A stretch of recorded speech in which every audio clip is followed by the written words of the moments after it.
The first time I heard all three of my babies fuss at once, I almost laughed. Ryan was standing beside me in our living room in Nashville, trying to calm one of them, while two of our closest friends hovered nearby, offering help we clearly needed. The house was warmer and louder than it had ever been. There were small gift bags on the dining table, balloons near the windows, and enough food in the kitchen to feed twice the number of people we had invited. It was supposed to be a simple celebration. Nothing formal, nothing huge. Just a few people Ryan and I trusted, gathered together to finally celebrate the three little lives that had turned our world upside down. I was sitting on the couch with one baby against my chest when Ryan leaned over and quietly asked, "You okay?" I nodded at first. Then I looked down at the tiny hand curled around my finger. For some reason, that was what did it. Not the decorations, not the congratulations, not even the fact that we were finally home together. It was that tiny hand refusing to let go of mine. My throat tightened before I could stop it. Ryan noticed immediately. He sat beside me and placed his hand over mine. "What's wrong?" he whispered. I looked around the room at the people smiling at us, then back at the three bassinets we had lined up near the couch. "They're safe," I said quietly. Ryan didn't answer. He knew exactly what I meant. A few weeks earlier, I had been lying in a hospital bed believing the worst part of my pregnancy was finally behind me. I had survived months of fear, gone into labor while my husband was thousands of miles away, and delivered 3 healthy babies. I thought the hard part was over. I had no idea that my own family was about to walk into that hospital room and decide that one of my children belonged to them. And as I sat there at our little celebration, holding my baby's hand, every detail of that day came rushing back. Was I right to cut my family off forever? Yes or no? Let me know your opinion in the comments. Before any of that happened, my life with Ryan was quiet in the best possible way. My name is Allison Parker. I was 33, and Ryan and I had built a comfortable life together in Nashville. We had been married for 6 years, and after everything that happened later, I realized how lucky I was to have married someone who never treated love like something I had to earn. Ryan had lost both of his parents in a car accident a few years earlier. Their deaths changed him. He became more protective of the people he loved, but never controlling. He was the kind of husband who noticed when I was tired before I admitted it, and remembered the small things I mentioned once, and forgot about myself. My own family was different. My father, Stephen Collins, had always been the person everyone adjusted themselves around. If Stephen was happy, dinner was peaceful. If he was angry, everyone became careful about what they said. My mother, Diane, rarely challenged him. She had spent so many years keeping peace with my father that eventually agreeing with him became easier than questioning him. Then there was my younger brother, Eric. Eric and I had never been particularly close as adults. My parents always seemed to have a reason why he needed more help, more patience, or another chance. After he married Vanessa, that pattern only became stronger. Eric and Vanessa desperately wanted children. For years, they had hoped to become parents, but it hadn't happened for them. I genuinely felt sorry for them. Whatever differences existed between Eric and me, I never celebrated that pain. Still, their struggle wasn't something we discussed often. By then, I had accepted that my relationship with my family would probably always have some distance in it. Ryan and I had our own home and our own routines, and I stopped expecting my parents to suddenly become the people I wished they were. Then I found out I was pregnant. I remember standing in our bathroom staring at the test because I didn't trust what I was seeing. "Ryan?" He came down the hallway immediately. I couldn't even speak. I just held it out. He looked at the test, looked at me, and then looked at it again. "Are you serious?" I started laughing. Ryan wrapped his arms around me, and for several seconds neither of us said anything. That night, we sat together talking about everything from where we would put the crib to whether either of us was actually prepared to be responsible for another human being. For the first time in a long time, I also let myself hope that maybe this baby could bring my family closer. When I told my parents, their reaction was polite but restrained. Mom congratulated me. Dad said he was happy for us. Eric and Vanessa were quieter. I understood why, so I didn't push. At that point, Ryan and I believed we were preparing for one baby. A few weeks later, we walked into a routine appointment expecting reassurance that everything was progressing normally. Instead, I watched the person examining me pause. Ryan squeezed my hand. I turned toward him, suddenly nervous. Then we heard something neither of us had prepared ourselves to hear. There wasn't just one baby, and there weren't two. I stared at the screen without understanding what I was looking at. Ryan was still holding my hand, but his grip had tightened. I remember asking, "Is everything okay?" The answer changed every plan we had made. We were expecting triplets. For a few seconds, Ryan and I just looked at each other. I actually thought there had been some kind of mistake. We had spent weeks talking about one crib, one car seat, one baby waking us up at 2 in the morning. Now there were 3. Ryan was the first one to laugh. "3?" he said, looking from me to the screen. "We're having 3?" I started laughing too, mostly because I didn't know what else to do. Once the shock settled, the reality became much more serious. My pregnancy needed closer monitoring. There would be more appointments, more precautions, and a much higher chance that the babies would arrive early. Suddenly, every week mattered. Ryan took that seriously from the beginning.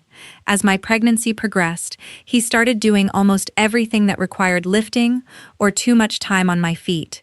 He handled groceries, cooked whenever I was exhausted, and came to every appointment he could. Our house changed too. One crib became 3.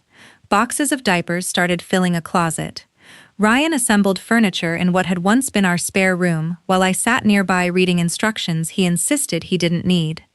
"You put that piece on backward," I told him one afternoon. He stared at it for several seconds. "No, I didn't." "You did." He checked the instructions. Then he quietly took it apart. I laughed so hard I had to leave the room. Those little moments kept me calm, because underneath the excitement, I was scared. By the time I was well into the pregnancy, even simple things exhausted me. Sleeping became difficult. Walking from one side of the house to the other sometimes felt like work. My family knew all of this. Mom occasionally called, but neither she nor Dad offered much practical help. Eric barely checked on me. Vanessa's reaction was harder to understand. Whenever the babies came up, she became quiet. Once, during a family phone call, I mentioned that Ryan and I were trying to figure out how we would manage 3 newborns at once. Vanessa said, "Some people get everything." The line went silent. I knew exactly what she meant. Still, I let it go. I reminded myself that she and Eric had spent years wanting a child. I told myself her comment came from pain, not resentment. Ryan wasn't as willing to dismiss it. After the call, he looked at me and said, "You don't have to keep making excuses for people just because they're family." I told him it wasn't worth turning into an argument. At the time, I believed that. Then, as I entered the final stretch of my pregnancy, Ryan came home from work one evening with a look on his face that immediately worried me. His company needed him overseas for an important meeting, and the timing couldn't have been worse. Ryan didn't even take off his jacket when he told me, "I don't want to go." I was sitting at the kitchen table with both hands resting on my stomach. By then, I was 8 months pregnant, and almost everything had become uncomfortable. "When?" I asked. "Thursday." That was 3 days away. His company needed him at an overseas meeting that had been scheduled with very little notice. He explained that several senior people would be there, and that his presence was expected. Under normal circumstances, it would have been a routine work trip. Nothing about our circumstances felt normal. "How long?" "A few days. I'll come straight home when it's finished." I could see the conflict on his face. Ryan had already started turning down unnecessary travel because of my pregnancy. With triplets, we both knew there was a real possibility I wouldn't make it to the date we had originally imagined. "We can tell them no," he said. "I'll figure it out." Part of me wanted him to. But I also knew how much responsibility he carried at work. "We've made it this far," I told him. "I'll be okay for a few days." He wasn't convinced. Before leaving, Ryan stocked the refrigerator, checked everything around the house, and made me promise that I wouldn't try to handle anything difficult alone. Then he asked the question neither of us had really wanted to discuss. "What about your parents?" I knew what he meant. If something happened while he was away, they were the closest family I had. "I'll call Mom," I said. I spoke to Diane that evening and explained that Ryan would be out of the country briefly. I didn't ask her to move in with me. I didn't expect anyone to rearrange their entire life. I only asked if she and Dad could keep their phones nearby in case I needed help. "We'll have them on," she told me. That was enough to make me feel better. On the morning Ryan left, he stood at the front door longer than necessary. "Call me for anything," he said. "I will. I mean anything, Allison." I smiled. "Go before you miss your flight." He kissed me, then rested his hand against my stomach. "Stay in there until I get back," he whispered. I laughed. After he left, the house felt strangely empty. The first day passed without a problem, so did most of the second. I kept my phone close, rested as much as possible, and reminded myself that Ryan would be home soon. Then, late that night, I woke up with a sensation strong enough to make me sit upright. I waited for it to pass. A few minutes later, it happened again. By the third time, I wasn't trying to convince myself it was nothing. I reached for my phone. The first person I called wasn't Ryan. It was my mother. My mother answered after several rings. "Mom, I think something's happening." There was a pause. "What do you mean?" I explained that the pain had started suddenly and was becoming regular. I told her Ryan was still overseas and that I was alone. "Can you and Dad come over?" I wasn't asking them to diagnose anything. I just didn't want to be by myself while I figured out what to do next. Mom sighed. "Allison, are you sure you're not overreacting?" That question stunned me. I'm 8 months pregnant with triplets. "I know, but maybe you should wait a little." Another wave came while she was speaking. I stopped answering and concentrated on getting through it. "Mom, please. I need somebody here." She told me to hold on. I heard muffled voices in the background. Dad was there. A moment later, Stephen came onto the phone. "What exactly do you expect us to do?" For a second, I thought I had misunderstood him. "Dad, Ryan isn't here. I need to go to the hospital." "Then call the hospital." "I don't want to drive like this." "Then don't drive." His voice was completely calm. That somehow hurt more.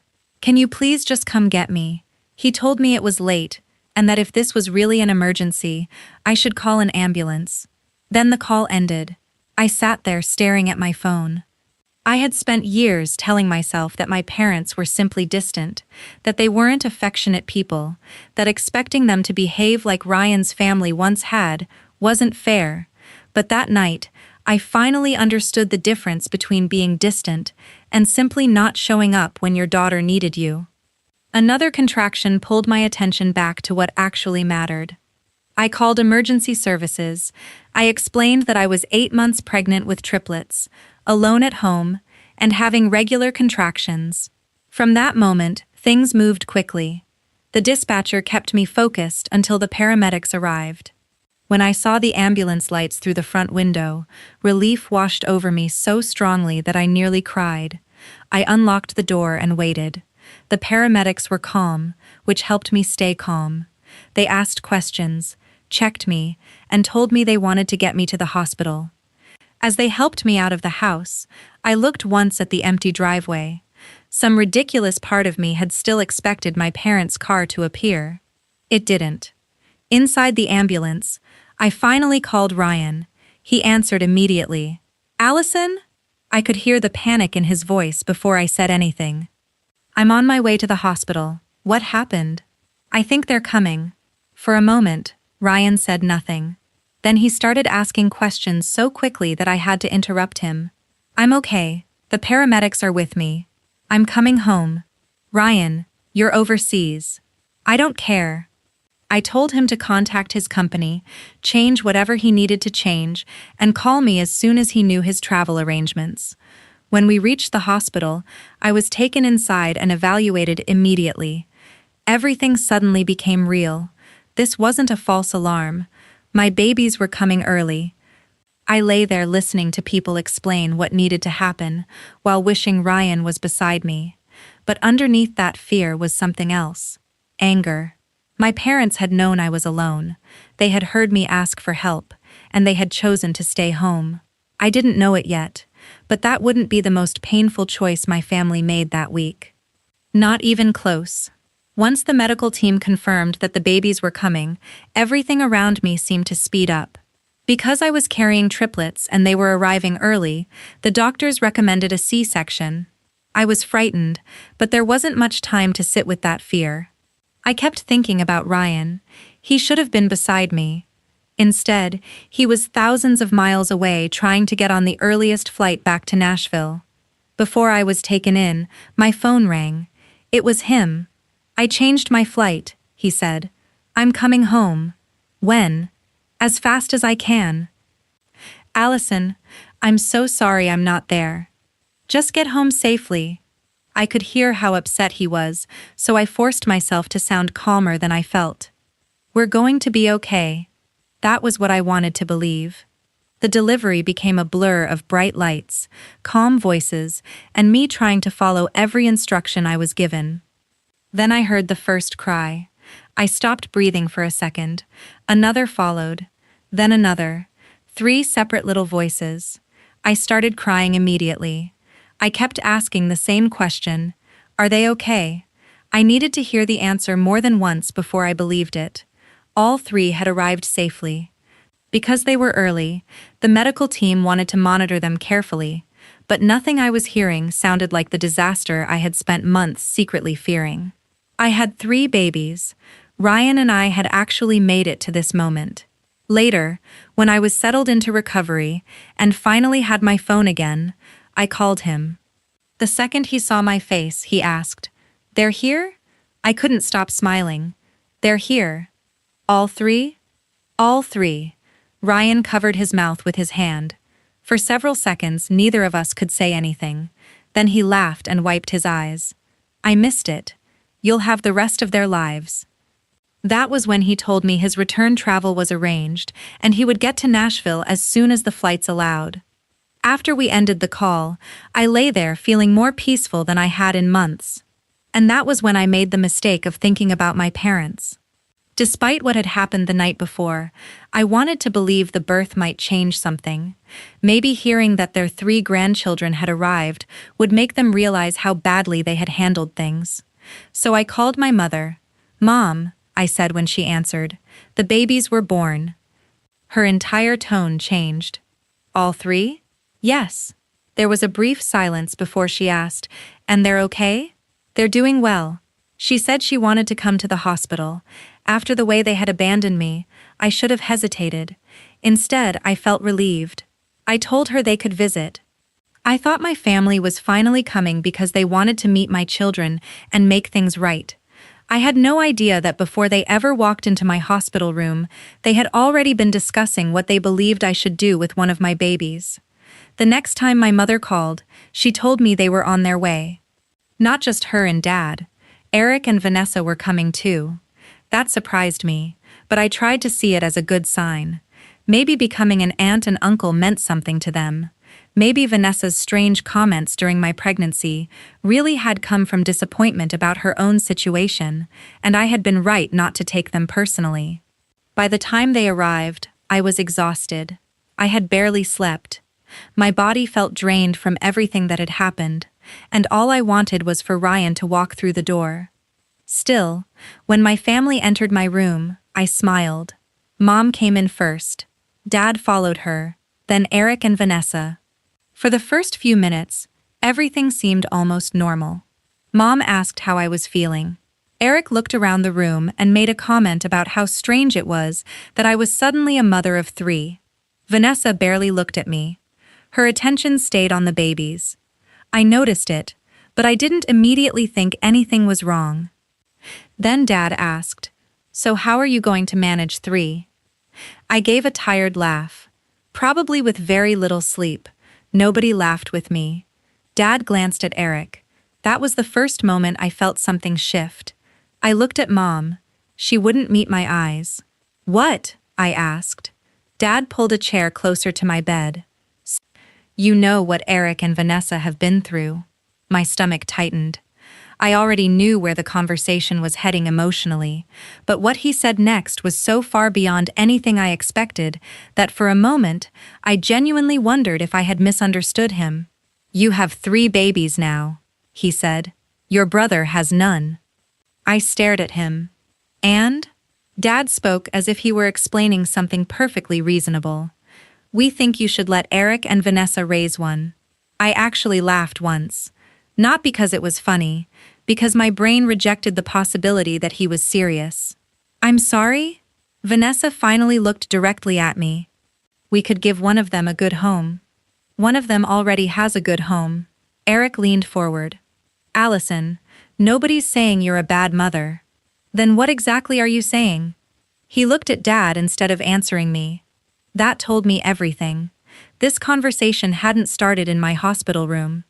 They had discussed it before coming. I turned to my mother. Did you know about this? Mom hesitated. That hesitation hurt. We just think you should hear them out. I couldn't believe what I was hearing. The night before, I had called these same people because I was alone and scared. Nobody came.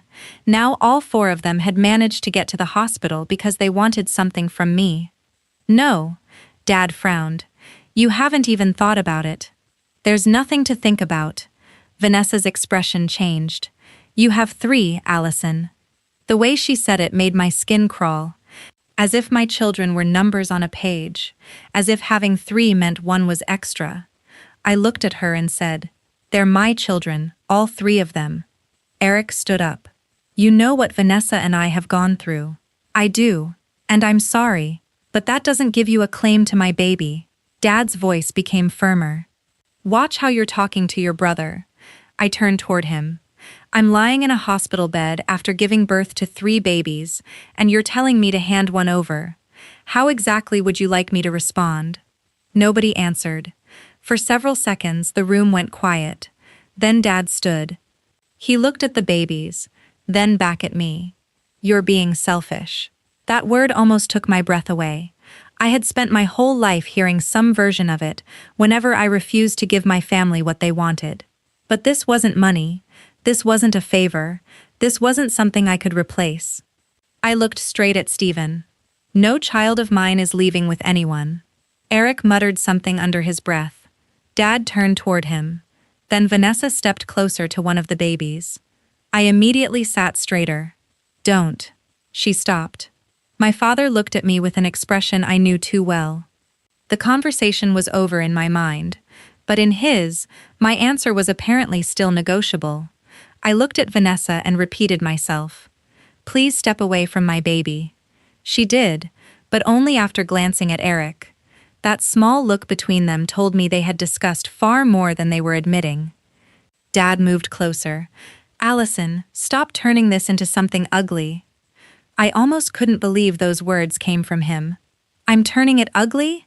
You could help your brother. Not by giving him my child. Eric finally lost his patience. You have 3, and they're all mine. His face tightened. You know Vanessa can't have children. I looked at him. And I am genuinely sorry for what you 2 have been through. But you don't solve that by deciding you can take one of mine. Mom stepped forward. Everyone needs to calm down. I turned toward her. Then tell them to leave. She didn't. Of course she didn't. Instead, Dad looked toward one of the babies again. Then he said something that made the entire situation suddenly feel much more serious. You'll understand later that this is best for everyone. He moved toward the baby. I immediately reached out. Dad, don't. He ignored me. Stephen picked up my newborn and turned toward Vanessa. For 1 second, I froze. Then every protective instinct in me took over. Give me my baby. Vanessa stepped forward, as if she expected Dad to hand the baby to her. I reached toward him. Dad, now. Eric moved closer too. Just let Vanessa hold the baby. No, my voice was louder this time. Dad turned back toward me. You need to stop acting like we're strangers. You're trying to take my child. Nobody is taking anything. Then put my baby back. Eric spoke from behind him. Dad, don't let her do this again. She always gets her way because everyone backs down. That was when I realized Eric wasn't trying to calm our father. He was pushing him. Dad looked at me, then at the baby in his arms. I tried to move closer and take my child back. Give me my baby. Stephen reacted in anger. His hand struck the side of my head. For a second, I was too stunned to process what had just happened. Then I heard my baby crying. Nothing else mattered. Not Dad, not Eric, not whatever excuse Mom was already starting to make. My eyes went straight to the bedside control. I hit the emergency call button. Dad's expression changed immediately. What are you doing? I didn't answer. Eric looked toward the door. Vanessa stepped away from Dad. Mom whispered, Allison, was that really necessary? I stared at her. Yes. Footsteps were already coming from the hallway. Dad quickly placed my baby back where the hospital staff had arranged for the babies to be kept near me. Eric moved toward the door. Eric, stay here, I said. He ignored me. The door opened just as he slipped into the hallway. Hospital staff rushed inside. Everyone started talking at once. I didn't. I pointed toward my babies first. Then I looked at the staff member closest to me. My father took my baby after I told him not to, I said. Then he struck me when I tried to stop him. The entire atmosphere changed. One staff member immediately stayed with me and the babies, while another moved toward Dad. Stephen started explaining that this was a family misunderstanding. I shook my head. No, it isn't. For once, I wasn't going to soften what had happened just to protect my family from the consequences of their own choices. And judging by the voices gathering outside my hospital room, they were about to discover that being related to me didn't give them the right to walk away from what they had just done. Within minutes, hospital security was standing inside my room. One officer positioned himself near Dad, while another asked Mom and Vanessa to remain where they were. Dad immediately started protesting. This is ridiculous. I'm her father. I looked at him from the bed. That doesn't change what happened. A staff member asked me to explain everything from the beginning, so I did. I told them about Dad demanding that I give one of my babies to Eric and Vanessa. I explained that I had repeatedly refused, that he had picked up my baby anyway, and that he had struck me when I tried to stop him. Vanessa interrupted. Sealing a baby? I looked directly at her. Then why didn't you accept my answer when I said no? She had nothing to say. Mom started crying. Dad kept insisting that the situation had been misunderstood. But this time, there were people in the room who weren't part of my family. They didn't care that Stephen was used to being obeyed. They cared about what had happened. Hospital security contacted the police. When officers arrived, I repeated my account again. Staff members who had responded to my emergency call explained what they had seen when they entered. Then someone asked about Eric. He was here, I said. He left as soon as I pressed the button. An officer asked for his information. I gave them what I knew. By then, I was exhausted, but I wasn't backing down. Dad was removed from my room. Mom and Vanessa were kept there long enough for officers to sort out everyone's role and take statements. I asked the hospital to make one thing absolutely clear in my records. None of them had permission to visit me or my babies again. When the room finally became quiet, I reached for my phone. There were several messages from Ryan. I called him. The moment he saw my face, he knew something else had happened. Allison, what's wrong? I swallowed. My family came. There was a pause. And? I looked toward my babies. They tried to leave with one of them. Ryan went completely silent. I told him what happened. When I finished, his voice was different. Calm, controlled. I'm coming home, he said. And from now on, none of them gets near you or our children again. For the first time since my family had entered that room, I felt like I could breathe. But Eric was still gone. and the police were now looking for him. Ryan reached Nashville as soon as his return flights allowed. When he finally walked into my hospital room, he didn't say anything at first. He came straight to me, wrapped his arms around me, and then stood beside the babies for what felt like forever. "I should have been here," he whispered. "No, you couldn't have known." He looked at me. "They knew you were alone." I knew exactly who he meant. Ryan was furious, but he never went looking for my family. Instead, he helped me handle everything the right way. We spoke with the police, cooperated with every request, and made sure the hospital preserved the available records connected to what had happened. I told the truth exactly as I remembered it. I didn't exaggerate anything. I didn't need to. Eric's decision to leave the hospital didn't make the situation disappear either. Police eventually located him while he was trying to leave the Nashville area. After that, the investigation focused on what each member of my family had actually done. The case took time. Real life didn't wrap itself up in a week just because I wanted closure. There were interviews, paperwork, meetings, and court dates. I hated having to repeat what happened, but Ryan came with me whenever he could. What mattered most to me was that my children were safe. When we were finally discharged, Ryan drove us home.